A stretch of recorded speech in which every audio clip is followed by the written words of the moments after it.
Well, guys, it is match day. Yes, match day, and Rangers are top of the league as we welcome Hearts. Well, kind of welcome. I suppose it's kind of like a begrudging welcome to Hearts to Ibrox today, a 3 p.m. kickoff. Football as God intended it to be played at 3 p.m. on a Saturday. That's how it's supposed to be, isn't it? Not all these Sundays and Thursdays and Wednesdays and Tuesdays and 5 o'clock kickoffs and 12 o'clock kickoffs and lunchtime kickoffs and tea time kickoffs. Does my head in, guys. Does my head in. Well, obviously, Rangers go into the game today, sitting atop the Scottish Premier League by 2 points clear of that lot from across the city. 26 games played by both of us now, and uh, it is not a mirage, guys. It is true. Big Phil has us top of the league, and it is now so important that we take each game at a time and we win each game at a time to maintain that gap. And you know what? We can if we win today, and I hate talking. I don't want to tempt fate. I can't guess what I'm trying to say. I don't want to tempt fate. We do have 5 points clear today. 5 points. That ramps the pressure up. And you know what they've shown this season is they cannot handle the pressure. They can handle it. They can handle it, Jim. They can handle it. And you know what? It could seriously be the case that a win today, we put 5 points. It could even be 5 points coming out of the weekend, which would be absolutely awesome. But Hearts are on a tear, aren't they? Hearts are on an absolute tear. 11 points behind Celtic. 14 points clear of fourth place. They're actually closer to second than they are to fourth. And also they're on a bit of a rip. They've actually in the last, I think it's 15, 16 games, got exactly the same amount of points as that lot from across the city. There's even talk coming from Edinburgh of them challenging for second place this season. Lofty hopes, in the maroon half of Edinburgh, certainly from that rat, Stephen Naismith. But obviously, I think a lot of that obviously is in the back of that striker of theirs, who will cause us trouble tomorrow, probably, unless we deal with him and do the right job in marking him. Whoever plays centre back tomorrow, whether it be Connor Goldson, whether it be Leon Balogun, or whether it be John Suter, has to be on the wide awake club and ready to go. So let's look ahead to this game today. Now, look. So far this season, Rangers and Hearts have played each other 3 times, Rangers being victorious in all 3 games. Worth mentioning as well, Philippe Clement was manager for all those 3 games against Stephen Naismith. So head-to-head at the moment, it's Philippe Clement 3, Stephen Naismith 0. Obviously, the game in December, Rangers winning 1-0 at Tynecastle. That League Cup semi-final at Hampden, a 3-1 victory for Rangers when, yes, that man, Scott Wright, Mr. Hampden himself, came on and turned the semi-final. And then obviously the game at Ibrox early in the reign of Philippe Clement, where we came from behind. That very early Lawrence Shanklin goal, giving them a shock lead when he rose like a salmon over the top of Ridvan Yilmaz to head the ball into the back of Jack Butland's net. But you've got to kind of also question who wasn't picking up the cross at the time. I think it was Tav. But Rangers fought back, and then a penalty from James Tavernier when one of their defenders decided to pull a jersey, which obviously enraged Stephen Naismith. As according to him, it was a foul. It was a blocking foul against one of our players, and just utter rubbish. Before Danilo, then the masked man, rose at the back post majestically. Even more salmon-like than Lawrence Shanklin to head Rangers to a 2-1 victory and send Ibrox and its manager into raptures, guys. That's so played 3, won 3 against them this year. So certainly a decent record against them this year, scoring, you can see 5 goals in total and conceding, or 6 goals in total, sorry, and conceding only 2 in those 3 games. Definitely a positive record against Hearts this season, and certainly in recent times as well. A pretty decent record against them. I think we've won 29 of all our all-time games at Ibrox against them. I think they've won 13. I think off the top of my head, drawn 7. I think is the exact record I read earlier. So, look, it is going to be a game where I honestly think that Hearts will come and have a go. They'll come and want to play us. They are in bang good form at the moment, as are we. There's 2 teams that are going to be the 2 form teams in Scotland meet tomorrow at Ibrox. I mean, this is the most recent form of both teams, and this is overall form and Premiership form, including cup games. And as you can see there, both teams played 5-1-5 in the Scottish Premiership, and overall in combining Premiership and Scottish Cup played 5-1-5. So both teams are banging in form and at the height of form. Like I said, Hearts are on a bit of a tear at this moment in time, really playing some very good football. And yes, they are very much dependent on one player, and we'll talk a little bit about that shortly. But it's going to be a game I don't think the Hearts are going to cut, and they're not going to team be a boring sitting in and defending team. I just can't see them doing that today. I just honestly feel that they will come and fancy their chances to try and get at least a point. They went to Celtic Park and got something, playing attacking football, playing aggressive football, getting in Celtic's faces. They'll fancy themselves to do the same against us. And I think, if we're not on our mettle, if we're not on our game today, I think it could obviously, go a little bit wrong for us. And that is, we can't have that. We just cannot have that. We do need to be at our very best today. And Philippe Clement in his press conference was absolutely spot on when he talked about the focus needing to be on us and us needing to focus on ourselves and to do our job and to deliver what we need to deliver. And yes, I've got no doubt in my mind that that they will have done all their research into Hearts. Of course they will. And that is Philippe Clement's way. He prepares his teams for everything, doesn't he? He prepares his teams to be ready for any team, so that they're not expressed at, not excited. Sorry, no, not taken by surprise even by anything the opposition do. So this is what it is. He wants his teams ready. He wants his teams prepared. He wants his teams good to go against any opposition, no matter who it is, whether it's in Europe, in the SPFL, in the Cup, whether it's a lower league team, a team that's high up there. Speaking of Hearts, he did say, we have already played Hearts several times. They're a quality team. They're well organised and have a prolific goal scorer. They are not afraid to pick their moments. So we need to be dominant and break them down. So there's a clear desire there to get the ball, to own the ball, to be dominant in possession and to run the game. We certainly have the players to do that. We certainly have the talent to do that as well. In this squad, there is a lot of talent, a lot of very good players that have, and even players that perhaps in the past we've kind of thought a little bit bad of. But Big Phil's come in and he's really turned them round, hasn't he? He's got them playing some good football. The Lunnies of this world, the Dessers of this world, for example. Although I still don't trust Cyril Dessers overly when it comes to taking chances. Now, obviously, the big news coming out of his press conference today was the fact that Todd Canwell is out. Now he has got a hamstring injury and will miss 3 to 4 weeks of the season. So that is crap. That is bad news for Rangers. Yes, I know we have replacements in Diamande, in Lawrence, and so on. But the one thing you've got to say about that is that Todd Canwell has been in such excellent form recently, and it's such a shame when a player is on such a good spin of form for him then to be out and to miss time. Looking at this, he's going to miss the Hearts game, the Kilmarnock game, the Motherwell game. Missed the Benfica first leg. He'll miss the Hibs game. He'll probably also miss the second leg of the Benfica game as well. I suppose there's an outside chance he could be back for Dundee. More likely he returns for the Hibs game on the 30th. So he's probably going to miss the whole of the month of March, which, is going to be bad for Rangers that he misses both the Europa League ties. A player like him, I think, is crucial, not crucial, but important, shall we say, to our chances in the Europa League. He is an exceptionally talented player, and certainly the spaces you get more in European football will certainly benefit him.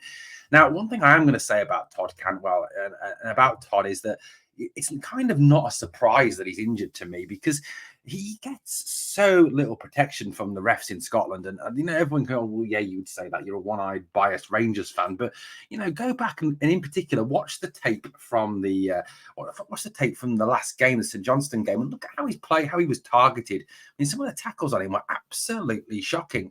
And it's not a surprise that he's gone out injured and he's missing time, given the fact that how he is treated. And you can make the case that Todd's kind of, some people say, may have brought it on himself by his antics in the past, but that's no excuse for not defending a player and not, allowing a player to express himself and to be the player he is.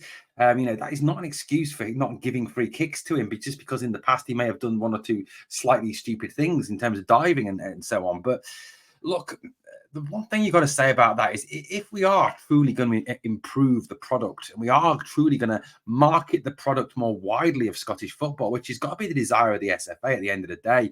And I know they're not fit for purpose. I know they probably don't see this, but if you are going to increase your product and improve your product, you better get better TV deals to increase revenue streams to increase money coming into the game, which will help with youth development, which will help there for the national team, which will help with all the teams in Scotland to develop young talents, etc., etc. You need to improve your product, and you do that by attracting better players, more talented players. And if you allow the best players in Scotland to be kicked all over the park by these thugs, by these hammer throwers, by these pub league footballers, that the St Johnstone team, for example, the Ross County team to a lesser extent, then you've got a situation where you are never going to be able to improve your product. You're never going to be able to attract the best players because they're not going to want to come up here and be kicked all over the park when they play. So this is something the Scottish FA do need to address in terms of protecting its better players and giving referees instructions to do so, and to come down harder on these players that are deliberately targeting the creative and more expressive players from whatever team it will be, not just us, from whichever team it may be. There was some positive news. Actually, let's just reflect on this. Todd Canwell did his usual social media thing, and look, Todd is I get the criticism he gets sometimes for his social media work. And I understand the frustration of some fans, and I understand that it's this, do you talking on the pitch and whatever. But I think we've got to kind of understand, and as someone who's got 2 teenage daughters, you've kind of, the younger players, and this is going to make me sound so old, but these younger players and these younger people, they're growing up in a social media age where the social media kind of runs their lives. And I know that's sad, but it kind of is their be all end all, whether it's Snapchat, Instagram, TikTok, Twitter or X, Facebook, Twitch, whatever it is, it is kind of like part of their everyday routine. And, we can criticize Todd for this, but I think it's kind of just the generation in which he grew up and the generation in which he is around at this time. And like I said, having 2 teenage girls, you kind of learn that's it. They're constantly on TikTok, they're constantly on Instagram, they're constantly on Twitch and other things like that. TikTok and Insta in particular. Snapchat is another one, massive one for them. So look, it goes on, doesn't it? And this was on Instagram what Todd Canwell delivered. It's quite a nice little message, I think, from Todd. He says, "Thank you for all the messages. I'll do all I can to be back as soon as possible." Obviously, Todd wants to play. He wants to be out there with his boys, and he's kind of shown, hasn't he, over the last few weeks, a real change in attitude, a real change in a team attitude, which perhaps some had questioned previously. And Todd, for me, has shown that. And it's look, like I said, you can criticize him all you want, but this is a nice little message there. It's nice. And I think that's what we take it as. It's respectful to the fan. It's a nice message, and you've got to say, good luck, Todd. Speedy recovery, mate, and get yourself back as soon as you can, as soon as you are genuinely fit to do so. One piece of news from yesterday, and this caused some really. I put a tweet out earlier on the Glasgow Rangers Nation X account, which obviously you can follow us on at GRN1872, and it was about the fact that Kemar Roofe is fit and back in the squad tomorrow. So Kemar Roofe is available, and I think he'll be on the bench. There's no way he's going to start. There's no way that they're going to put him on from the start. He will be a substitute, and he may get 15 minutes here, 20 minutes maybe, possibly. It is who he is, isn't he? There's always the worry there that he will be injured within seconds of coming on the pitch. And we had some pretty hilarious responses to this "how long will he last" question, which I put out there.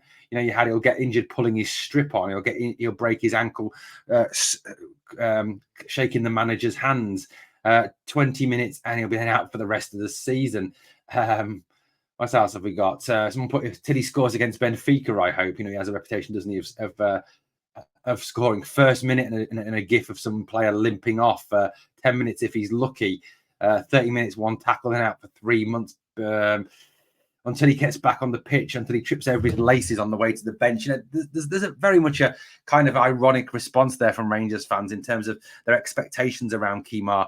But look, I think, thinking of the positives now around Kemar, that, he is a player who is very much injury prone. He has been virtually all his career. Like I said, my dad's a Leeds fan. He loved Kemar when he was at Leeds, but was frustrated with the fact that he missed so many games. And look, at the end of the day, Kemar is probably one of the best strikers at the club. He's one of the best.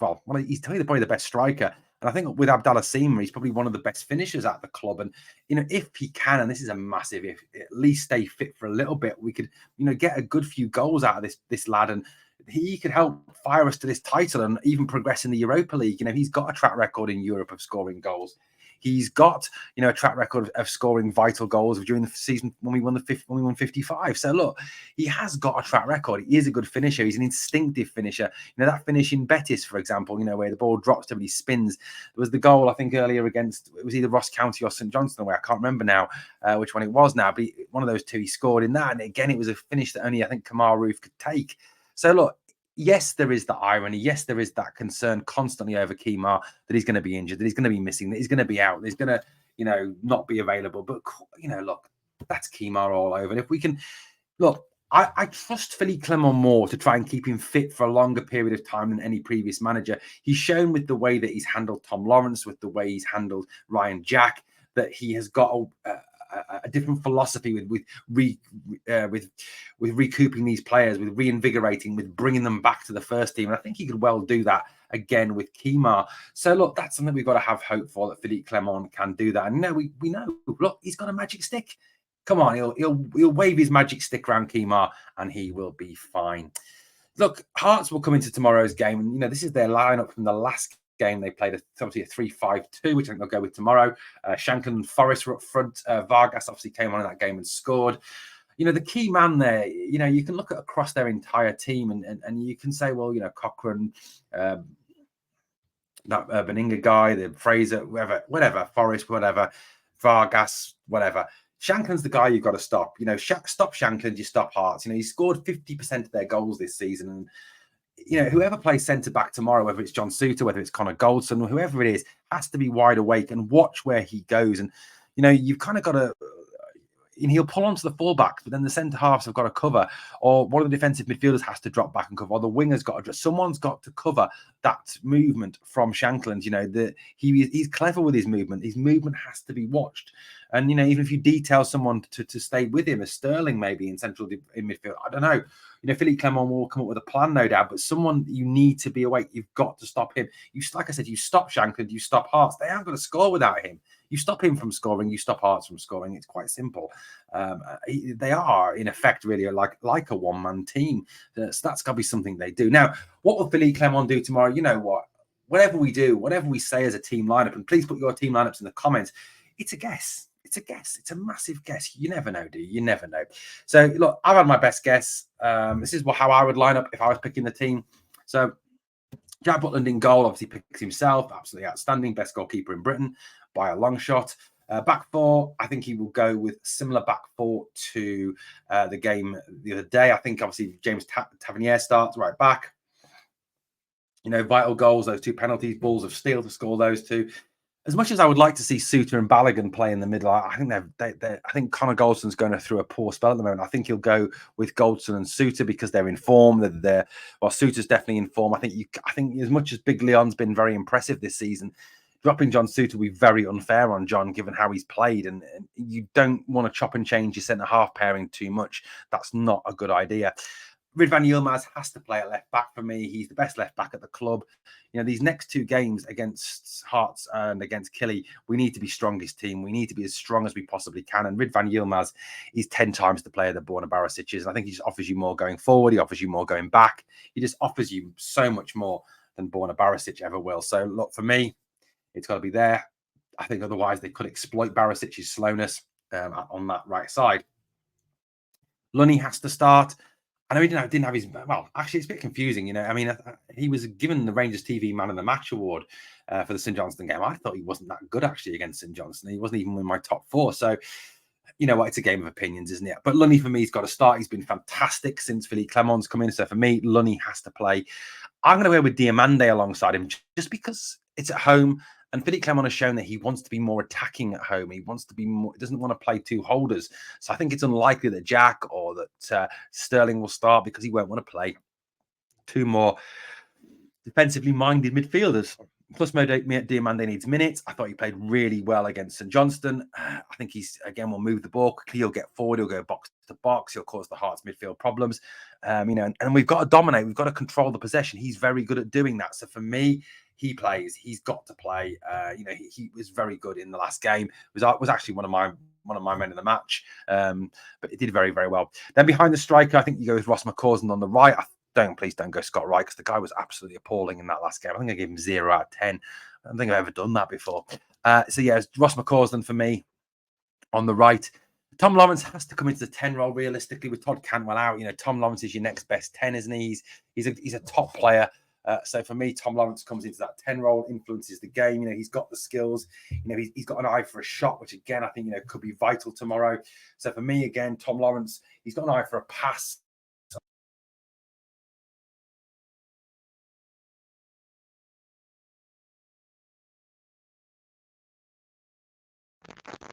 Cortez, I think, has to go up front. So on the left wing, it's got to be Cortez, really. Cortez is skillful, he's quick.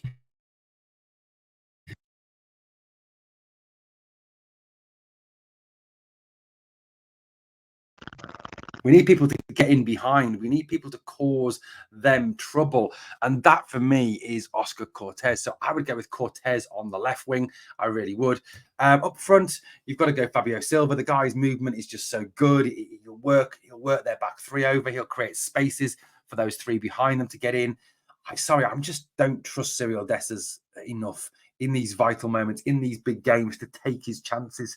You've only got to look at the miss against Celtic and the misses against St Johnstone to see that. So for me, Fabio Silva starts up front. Guys, let me know what you think of my 11, and let me know, obviously, your 11s in the comments down below. Sorry for the mic issues there. Don't know what's wrong with the mic. It hopefully is working now. Guys, thank you so much for watching Glasgow Rangers Nation. This is the main your match day news. Unfortunately, I won't be able to stream the game today. I am at work, so I will be watching the game once I get home, and then obviously giving some reaction to it as well. Thank you so much for watching Glasgow Rangers Nation. It's been an absolute pleasure speaking to you, as always, here on the channel. Please, obviously, sub to the channel, help the channel to keep on growing. You've been phenomenal so far with your support. It means absolutely so much to me. It really does. Guys, as always, 2 things on the way out. Number 1, smash the like. And number 2, please remember, never forget, we are the people.